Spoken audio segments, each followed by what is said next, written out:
This is the Subaru H6 rear brake upgrade for a 02 WRX wagon. Basically, you buy the 2000 to 2004 Outback caliper brackets and the rotors, and you can reuse your caliper and or pads if you choose to off your rear and go to an 11-inch rotor. It's pretty easy. The only thing you have to do is remove the dust shield. So you need a drill or sawzall or Dremel if you want to cut it off.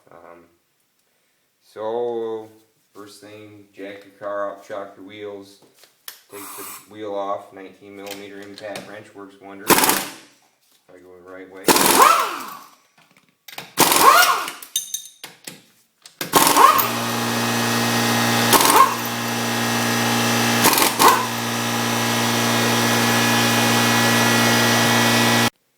I'm going to do the stainless steel brake lines while I'm at it, so I'll use the old PB blaster on the bleeder screw and the flare nut and the old propane torch to get everything all nice and hot.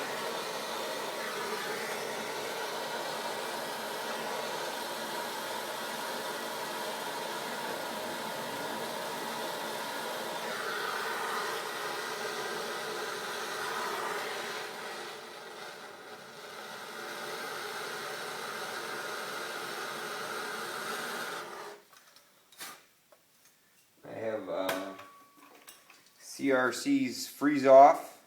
Works just as good as PB blaster, and it's cold as it comes out, so it helps promote expansion and contraction of the parts to help break the rust loose.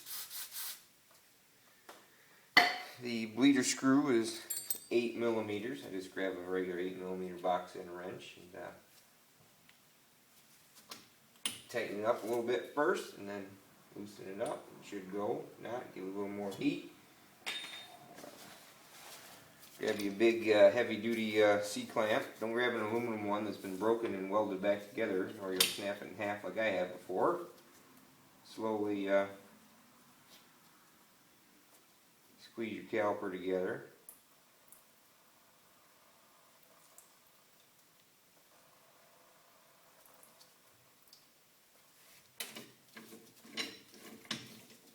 Put this back because you won't need it anymore.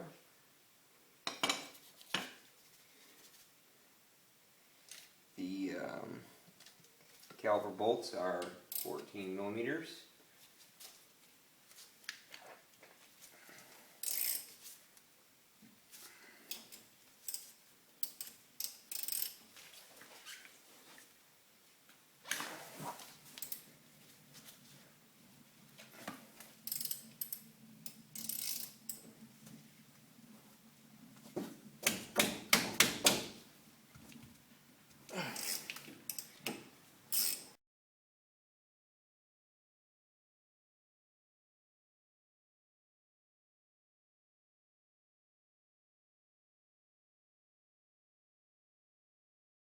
Set that aside.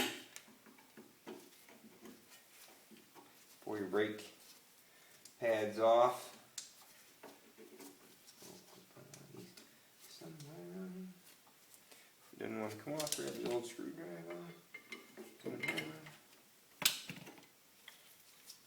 Pop them off, set them aside. You're going to reuse them. Pop the anti-rattle clips off. As long as yours aren't broken, there's no reason you can't reuse those either. Just carefully pop them off and don't bend them. The caliper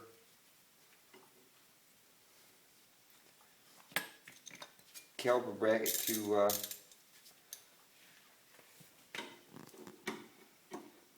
caliper bracket bolt is 14mm also. The final torque on that is 52, or good and tight.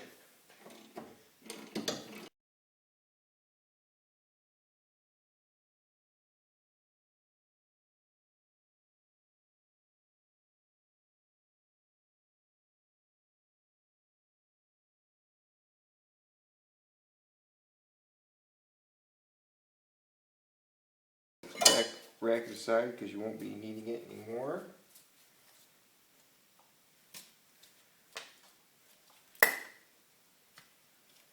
Pull the guide pins, and remember the guide pin with the little rubber bushing goes in the lower hole. Remember to lube them up, not too much when you put them back.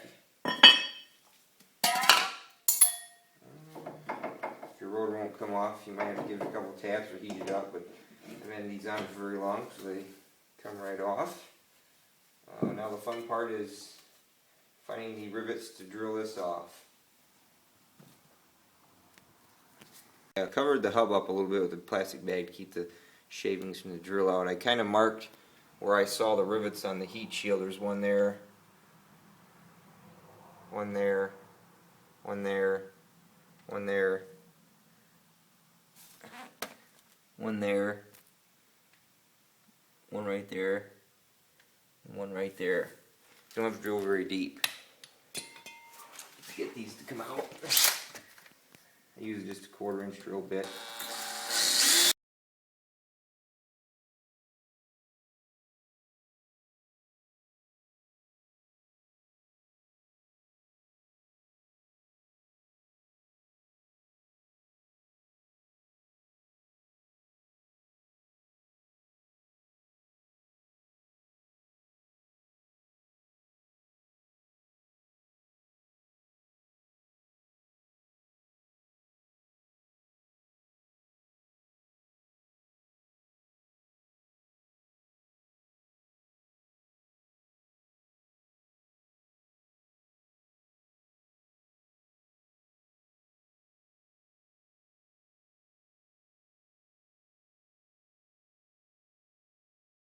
With the centric rotors, part number 120-47017. I do believe I bought these from Rock Auto, 5% discount. I think they were like $35 or $34 a piece plus shipping. I like them because they have the electroplate coating on the hat surface, so you don't have to worry about spending time painting unless you want them other than black. Do something, but I've had pretty lots of centric rotors, so I figured for about the same price as AutoZone, might as well just pick these up. Check your parking brake cable hardware and your shoes and make sure they're properly adjusted. Seems like I need to adjust mine a little bit because the rotor comes on and off a little too easily. You can easily adjust that. A little adjuster down here.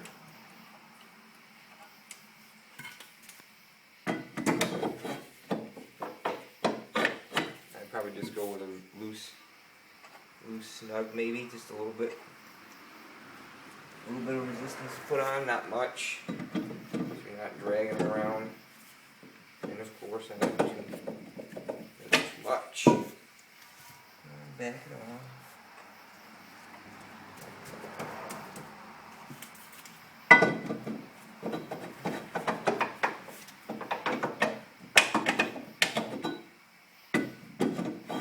That's about good.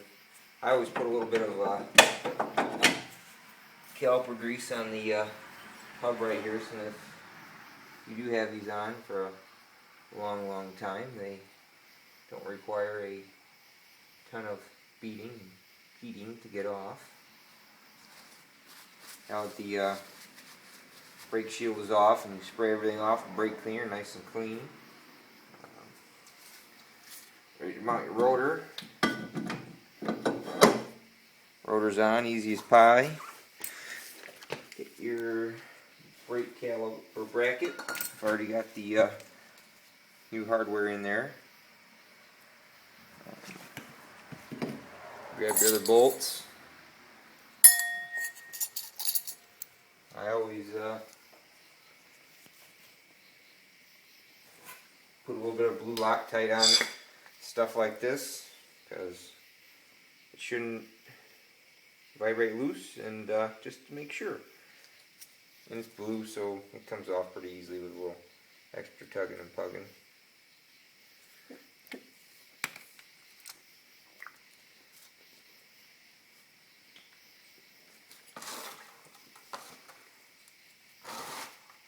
mount just like you do the stock one. Come back here. It's not really easy to get a 1/2 inch drive torque wrench in here, but if you want to do them to 52 foot-pounds, you can.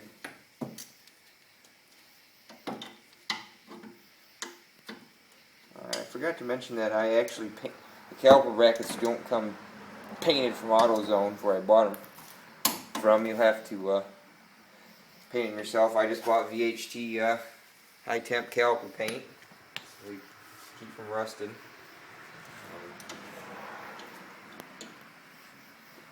Like I said, don't forget to remember that the caliper guide bushing with the little rubber bushing on the end goes in the bottom of the bracket, not the top. Don't forget to grease them, otherwise they'll rust up on you. I went with the Hawk HPS brake pads. Planning on putting them on the front next. I figured get them done in the back. I always put just a little bit of lube on the bottom of the anti-rattle brackets.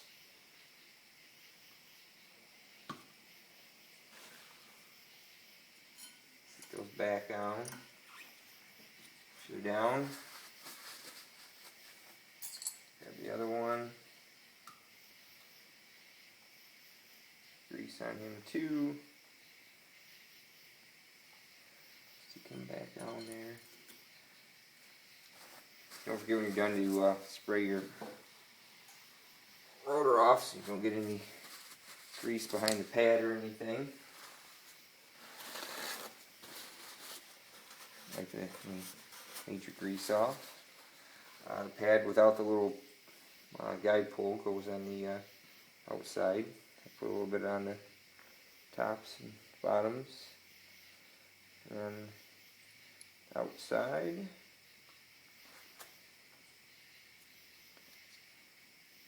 It just slips right in there like so.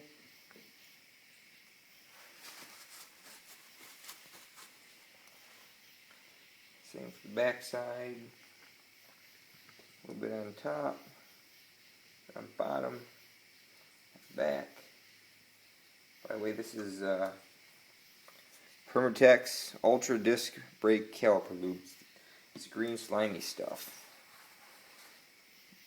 And slip this one in here like so.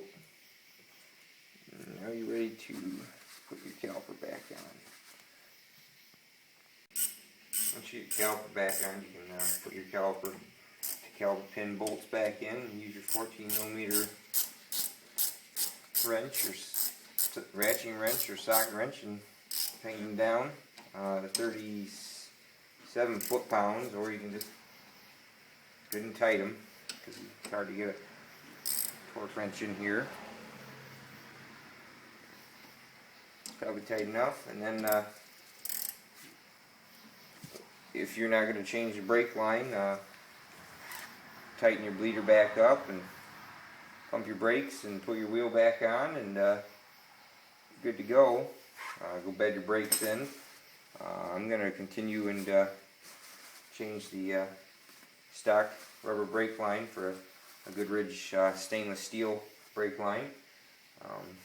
Now you got everything put back together. Torque your plugs down with the parking brake set so they don't move.